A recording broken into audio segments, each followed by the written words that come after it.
வணக்கம் தலைமையிலே. நேற்று காஷ்மீரில் நடந்த என்கவுண்டர், ஜெய்ஷ் முகமது தளபதி சபிபுல்லா உட்பட 2 பேர், மொத்தம் 3 பேர் கொல்லப்பட்டனர். இன்றைக்கு ஒரு புதிய புகைப்படத்தை இந்திய இராணுவ தரப்பில் கொடுக்கப்பட்டிருக்கு. அதில் சபிபுல்லா உடன் 6 பேர், மொத்தம் 7 பயங்கரவாதிகள் இருக்கிற புகைப்படம் அது வந்திருக்கு. இந்த புகைப்படம் இந்திய இராணுவத்தினர் கையில் கிடச்சி 326 நாட்கள் ஆச்சு. நேற்றோடு அந்த 7 பேரும் கொல்லப்பட்டு விட்டனர் அப்படின்னு இந்திய தரப்பிலிருந்து செய்திகள் கொடுத்திருக்காங்க. இந்த சபிபுல்லா இந்தியாவுக்குள் காஷ்மீரில் ஊடுருவி 5 வருஷம் ஆச்சு. 20க்கு மேற்பட்ட இவன் மீது ஆபரேஷன் பண்ணும்போது இவன் தப்பிச்சவன். எண்ணற்ற படுகொலைக்கு, இந்திய இராணுவ வீரர்கள், இந்திய மக்கள் படுகொலைக்கு இவன் காரணமாக அமைந்தவன். நேற்றைக்கு வசனம் மாட்டிக்கிட்டான். ஆனால் இந்த நொடிப்பொழுது வரை இவன் தான் சபிபுல்லா அப்படின்னு நிச்சயமாக யாராலும் சொல்ல முடியாது. அவனுடைய பெற்றோரே வந்தாலும் சொல்ல முடியாது. அவனை படைத்த கடவுள் வந்தாலே சொல்ல முடியாது. ஏன்னா அந்த 3 சடலங்களும் கிடைத்தது அது அந்த மாதிரி இருந்துச்சு. இன்றைக்கு அதோட சடலத்தின் புகைப்படங்கள் எல்லாமே வெளியே வந்திருக்கு. எக்ஸ் வலைதளத்தில் நீங்கள் போனால் பார்க்கலாம். அதில் டாக்டர் DR ஸ்ரேயா கோஸ் அப்படிங்கிற வலைதளத்தில் இந்த சடலங்களின் புகைப்படங்களை பார்க்கலாம். இது சடலம் என்றே சொல்ல முடியாது, கரிக்கட்டை என்றும் சொல்ல முடியாது. எரிந்து சுருங்கி இது ஒரு கொடூரமாக என்னவென்று தெரியாம, அது மனித சடலமா நாய்களின் சடலமான்னு சொல்லி அந்த அளவுக்கு கூட தெரியாத வகையில் எரிந்து மிக கொடூரமான நிலையில் இருக்கு. யாராலும் சொல்ல முடியாது. மரபணு பரிசோதனை வந்த பிறகுதான் இது நிச்சயமா அறிவியல் பூர்வமாக இது சபிபுல்லா என்று சொல்லப்படும். மற்றபடி உளவு தகவல் அடிப்படையில் சொல்றாங்க இவன் சபிபுல்லா அப்படின்னு. மிக கொடூரமான அவனுக்கான முடிவை இந்திய இராணுவத்தினர் கொடுத்திருக்காங்க. ஏன் இவ்வளோ கோபம் வருது இந்த பயங்கரவாதிகள் மீதுனா, பொதுவாகவே இவர்கள் அப்பாவிகளை திட்டமிட்டு கொள்வார்கள், சக இராணுவ வீரர்களை கொன்றிருப்பாங்க. அதனால இவர்கள் மீது மிகப்பெரிய ஆத்திரங்கள் இருக்கும். இந்த தேடுதல் வேட்டையுமே மிக சிக்கலானது. இந்திய இராணுவத்தில் என்ன பதிவு பண்ணுறாங்கன்னா, கடுமையான குளிர் மற்றும் பனியில் காடுகளில் போய் இவங்களை தேடிக்கொள்வது ரொம்ப ஆத்திரத்தை வர வைக்கும் செயல். செய்யாவிட்டாலுமே இவனுங்க ஊரில் மக்களை கொல்வது, இராணுவ வீரர்களை கொல்வது வாடிக்கை. அதனால் இவங்களை கொல்லும்போது கொடூரமான விளைவை கொடுத்துட்றாங்க. இதில் ஒரு சடலம் உடம்பு எரிஞ்சிருக்கு, தலை எரியல, தலை முன்னால் எல்லாத்தையுமே ஏதோ வெட்டி பிரித்த மாதிரி பிரிச்சிருக்கிறாங்க. இந்த தலைக்குள்ளே இருக்க வேண்டிய மிகப்பெரியது மூளை, ஒன்றையுமே காணோம். அதுக்கப்புறம் மிகப்பெரியதாக கண்கள் இருக்கும், முன்னாடி பின்னாடி இருக்க கண்கள், ஒன்றையுமே காணோம். அந்த தலைக்குள்ள ஒன்றுமே இல்லாமல் காலியாக, எப்படி ஹெல்மெட்டுக்குள்ளே பார்த்தா எப்படி இருக்கும் அதை போல தோற்றத்தில் இருக்கு. என்ன நடந்துச்சு, எப்படி நடந்துச்சு புரிய மாட்டேங்குது. மிக பயங்கரமான விளைவை கொடுத்துருக்காங்க. இன்னும் புகைப்படங்களை சேர்க்கலாம், இன்னும் உண்மையை பேசலாம் அப்படின்னா, நேற்று கொடுத்த பதிவே தணிக்கைக்கு மறு தணிக்கைக்கு போய் தான் அந்த வீடியோ திரும்ப எனக்கு நான் பதிவு பண்ணேன். இதெல்லாம் இந்த பயங்கரவாதிகளை இவர்கள் முடிவை துல்லியமாக சொல்வது தான் இந்த பயங்கரவாத பிரிவுகளுக்கு மிகப்பெரிய பீதியை கொடுக்கும். அந்த புகைப்படங்கள்லாம் அதை பகிர அனுமதிக்காமல் இருப்பது ஒரு வருத்தத்துக்கு உரிய விஷயம் தான். எனக்கு இந்த எக்ஸ் வலைதளத்தில் இருக்கும் சுதந்திரம் யூடியூப்ல இருந்துச்சுன்னா மிக நன்றாக இருக்கும். அதுவுமே இவர்கள் மேலே இன்னும் ஆத்திரவருக்கு காரணங்கள் இருக்கு. நேற்று கூட இதோட மறுபக்கம், இந்த இராணுவ வீரர்களை வழி நடத்தி சென்றது ஒரு மோப்பனாய், இந்திய இராணுவத்தின் மோப்பனாய். அதோட பெயர் டைசன், ஒரு குள்ளமான ஜெர்மன் செப்பர்ட் நாய். அது ட்ரோன் மூலமாக இவர்கள் இருக்கும் இடத்தை ஸ்பாட் பண்ணிட்டாங்க. இந்த பகுதியில் அவனுக்கு இருக்காங்கிறது கண்டுபிடிச்சிட்டாங்க. துல்லியமா அவர்கள் இருக்கும் இடத்துக்கு போகணும். இந்திய இராணுவ வீரர்களை வழிநடத்தி சென்றது இந்த டைசன் நாய் தான். இந்த டைசன் நாய் இந்திய பாரா SF சூப்பு பெகல் 2ஆம் படைப்பிரிவுக்கு சொந்தமான நாய் இந்த டைசன் நாய். நேற்று இந்த என்கவுண்டர்ல பாரா SF-இன் 2ஆம் படைப்பிரிவும் கலந்துருக்கிறாங்க. இவர்களை வழிநடத்தி போயிருக்கு. அந்த பயங்கரவாதிகள் இருக்கும் இடத்துக்கு மோப்பம் பிடிச்சு போகும்போது பயங்கரவாதிகளால் சுடப்பட்டிருக்கு அந்த டைசன் நாய்.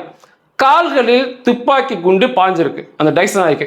அப்படி இருந்துமே அந்த நாய் தன்னை விட்டு கொடுக்காம அந்த வழியிலுமே அவர்களை முடிக்கும் வரைக்கும் அந்த இடத்துக்கு அருகாமையில் அந்த காயத்திலையும் கூட்டி போய் காமிச்சுக்கிட்டு அவர்களை கொன்று முடிக்கும் வரைக்கும் அந்த டைசன் களமாடிட்டே இருந்திருக்கு. அவர்கள் மொத்தமாக 3 பேர்த்தையும் முடித்த பிறகுதான் வந்து ஓய்வெடுத்திருக்கு, வழியில் கதறி அழுதுருக்கு. அதுக்கப்புறம் இந்திய இராணுவ தரப்பில் அதுக்கு சிகிச்சை அளித்து கட்டெல்லாம் போட்டு ஓய்வாக படுக்க வச்சிருக்காங்க. இதெல்லாம் வந்து மிகப்பெரிய ஆத்திரத்தை வரவைக்கும் செயல்.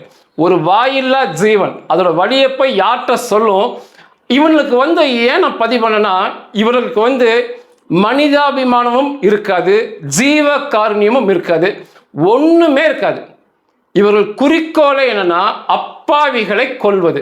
அதாவது வாய்ஸ்லெஸ், அவங்களுக்கு குரலே இருக்காது, அவர்களுக்கு வலிமை இருக்காது. அப்பேற்பட்ட சிறுமிகள், சிறுவர்கள், குழந்தைகள், பெண்கள், முதியவர்கள் இவர்களை கொல்வது, இப்படி வாயில்லா ஜீவன்களை கொல்வது, இதுதான் இவர்களுடைய வாடிக்கையாக வச்சிருக்காங்க. அப்போ இவங்களை கொல்லும் போது அந்த மொத்த ஆச்சாரத்தையுமே அவனுக்கு மேல இந்திய இராணுவ வீரர்கள், இஸ்ரேல் இராணுவ வீரர்கள் அதை காட்டுறாங்க. இது வந்து இந்த நாயை சுட்ட சம்பவம் அப்படியே ஹமாஸ் வந்து அக்டோபர் 7 நடத்திய சம்பவத்துக்கு உனக்கு ஒத்து போகும். அக்டோபர் 7 வந்து ஹமாஸ் பயங்கரவாதிகள் இந்த இஸ்ரேல் குடியிருப்புக்கு வந்து கொண்டுட்டு இருப்பாங்க. ஒரு குடியிருப்புக்குள்ள வந்து இயந்திர துப்பாக்கியில் சுடுவாங்க. அங்கே இருக்க சிசிடிவியில் பதிவாயிருக்கும். அந்த வீட்டு நாய் வந்து தங்களுடைய அந்த எஜமானனை காப்பாற்றுறதுக்காக ஓடி வரும். சர்வசாதாரணமாக இயந்திர துப்பாக்கியில் தொடர்ச்சியாக சுடுவாங்க. அந்த நாய் துள்ளி குதித்து சம்பவ இடத்துல செத்து போகும். இது ஒரு மிகப்பெரிய கோபத்தை கொடுத்த வீடியோ அது. அதற்கு சற்றும் சளைக்காம நேற்று டைசனுக்கு அந்த துப்பாக்கி சூடு நடந்திருக்கு. நல்ல வேளையாக மரணம் அடையவில்லை. ஆனால் அது வந்து வலியில் படுத்திருக்குது, அதோட கண்கள்லேயே தெரியும். இவனுக்கெல்லாம் இதைவிட கோரமான முடிவுரையை நிச்சயமாக கொடுக்க வேண்டும். இந்த தந்தூரி ரொட்டிங்கிறாங்க இல்லையா, தந்தூரி ரொட்டி வாட்டுறாங்கன்னு சொல்லுவாங்க இல்லையா, அதை விட மிக கொடூரமாக அவங்க நேற்று வந்து அந்த 3 பயங்கரவாதிகளையும் தந்தூரி ரொட்டி பண்ணியாச்சு. நீங்கள் எக்ஸ்ட்ரா போய் பாருங்க, புகைப்படங்கள், வீடியோ கிடைக்கும். நான் நேற்று இந்த சம்பவ இடத்துக்கு போகாமையே சொன்னேன். துப்பாக்கி சூடு நடக்கும்போது அந்த காட்டு பிராந்தியமே அதிர்ந்து போகும். சரமாரியாக துப்பாக்கியில் சுடுவாங்க. இந்த 1 குண்டுகள் வச்சுட்டுலாம் சுட மாட்டாங்கன்னு சொல்லியிருந்தேன். அதுக்குரிய வீடியோ ஒன்று கிடைச்சது, இணைக்கிறேன். அந்த வீடியோ முழுமையாக இணைக்க முடியல, ஏன்னா முழுமையாக இணைச்சா பிரச்சனையாகும். 2வது, தொடக்கத்தில் கெட்ட வார்த்தை பேசுகிறாங்க இந்திய இராணுவ வீரர்கள். கெட்ட வார்த்தை வந்து அது கண்டுபிடிச்சுன்னா அது அதை விட பெரிய பிரச்சனையாயிடும். அதனால் ஒரு சிறிய பகுதியை மட்டும் இணைக்கிறேன்.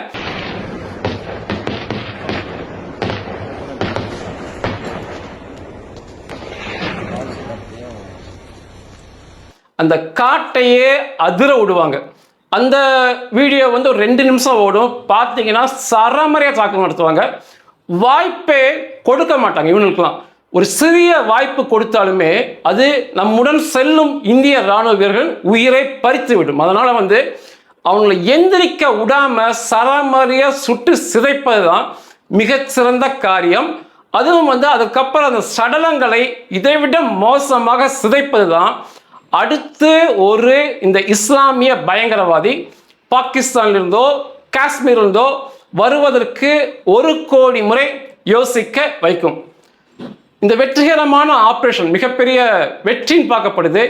இதற்கு காரணமாக, இதை கண்டுபிடிப்பதற்கு, இவர்களை அழிப்பதற்கு காரணமாக ஒரு பிரியாணி தான் அமைஞ்சது. இந்த செய்தி இங்கே வரல. ஜனவரி 23, போன மாதம் 23ஆம் தேதி, இந்த 2026 வருஷம் தான், ஒரு 30 நாளைக்கு சரியாக முன்னாடி இதே போல் காஷ்மீரில் ஒரு என்கவுண்டர், தேடுதல் வேட்டையில் ஒரு என்கவுண்டர் நடந்தது. நேற்று நடந்தது, ஞாயிற்றுக்கிழமை நடந்தது போல் ஜாயிண்ட் ஆப்ரேஷன் தான். இந்தியன் மிலிட்ரி, காஷ்மீர் போலீஸ் மற்றும் சிஆர்பிஎஃப் அதில் இருக்க சிறந்த வீரர்கள் இணைந்து செய்த தாக்குதல். அது காஷ்மீரில் பில்லாவார் என்ற பகுதியில் கத்துவா என்ற காட்டுப்பகுதி.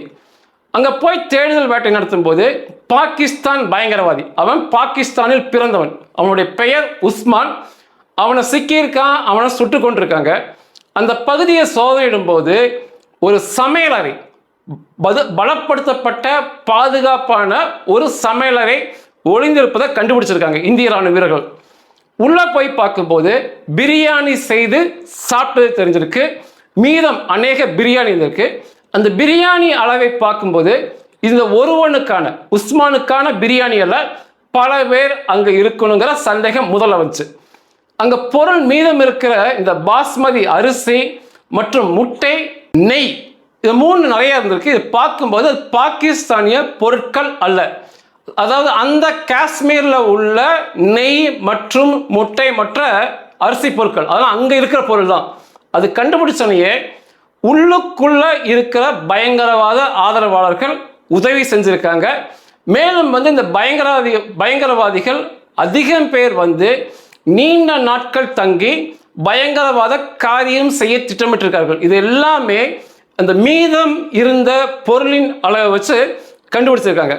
அதுக்கப்புறம் இதில் யார் யாரெல்லாம் இந்த மாதிரி வேலையை செய்வான்னு சொல்லி சம்பந்தப்பட்ட நபர்களை கொண்டு விசாரிக்கும் போது உண்மை வெளிவந்திருக்கு.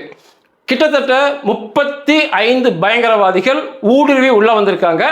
அவர்களுக்கான சமையல் பொருட்களை நாங்கள் சப்ளை பண்ணோம். பிரியாணி செய்வதற்கு பிற காரியத்திற்கான பொருட்களை நாங்கள் சப்ளை செய்தோம்னு சொல்லி அவங்க ஒத்துக்கிட்டானுங்க போன மாதம். அதுக்கப்புறம் தான் அந்த தேடுதல் நடவடிக்கை இன்னும் முடுக்கி விடப்பட்டது.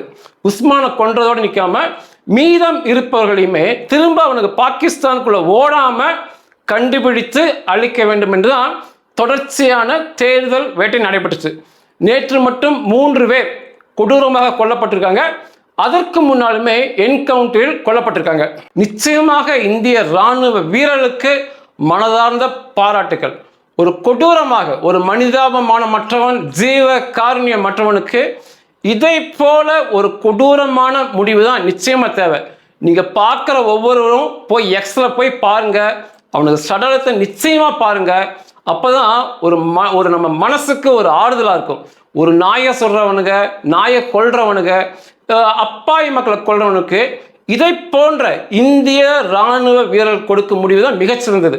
இஸ்ரேல் சண்டையில் கூட இந்த அளவுக்கு கொடூரமான முடிவை கொடுத்த சடலத்தை நான் பார்த்ததில்லை. இஸ்ரேல் இராணுவ வீரர்கள் கொல்றாங்க, அதிகமாக கொல்றாங்க, அதெல்லாம் ஓகே தான். ஆனால் இப்படி ஒரு முடிவு, அந்த வீடியோவில் பார்த்தீங்கன்னா இந்திய இராணுவ வீரர் தொடக்கத்தில் கெட்ட வார்த்தை திட்டி தான் துப்பாக்கியில் சுடுவார். கண்டபடி கெட்ட வார்த்தை திட்டி துப்பாக்கியில் சுட்டுப்பார். அந்த அளவுக்கு ஆத்திரங்கள். தொடர்ச்சியாக குண்டு மழை பொழிஞ்சுக்கிட்டே இருப்பாங்க அந்த பங்கரில். அது ஒரு மண்ணினால் கட்டப்பட்ட பங்கருங்கிறாங்க. நேற்று என்கவுண்டர் நடந்த இடம். அந்த கட்டணம் தீப்பிடிச்சு எரியுதுன்னா எந்த அளவுக்கு தோட்டாக்கள் பிற எரிபொருள் உள்ள போயிருக்குன்னு யோசிச்சு பாருங்களேன். இந்த அளவுக்கு கொடூரமான முடிவை இஸ்ரேல் இராணுவம் தரதில்லை, ரஷ்யா, அமெரிக்கா யாருமே தரதில்லை. இந்திய இராணுவ வீரர்கள் தான் இந்த ஜீவ காருண்யமற்ற மற்ற மிருகங்களுக்கு, இவங்களை எந்த மிருகத்துக்கும் ஒப்பிட்டு பேச முடியாது. பன்றிக்கு கூட ஒப்பிட்டு பேச முடியாது. பன்றி இவர்களை விட மேலானது, பாம்பு இவர்களை விட மேலானது. இவர்கள் ஒரு விசித்திர ஒரு அருவருக்கத்தக்க ஜந்துக்கள். நமது இந்திய இராணுவ வீரர்களை எவ்வளோ பாராட்டினாலும் தகும். அதே போல் இந்த புகைப்படங்களை சுதந்திரமாக பதிவிட உதவணும். அப்போதான் உலகம் முழுவதற்குமே இந்திய இராணுவ வீரர்களின் மாவீரம், அவர்கள் கொடுக்கும் கொடூர பரிசுலாம் புலப்படும். நன்றிகள்.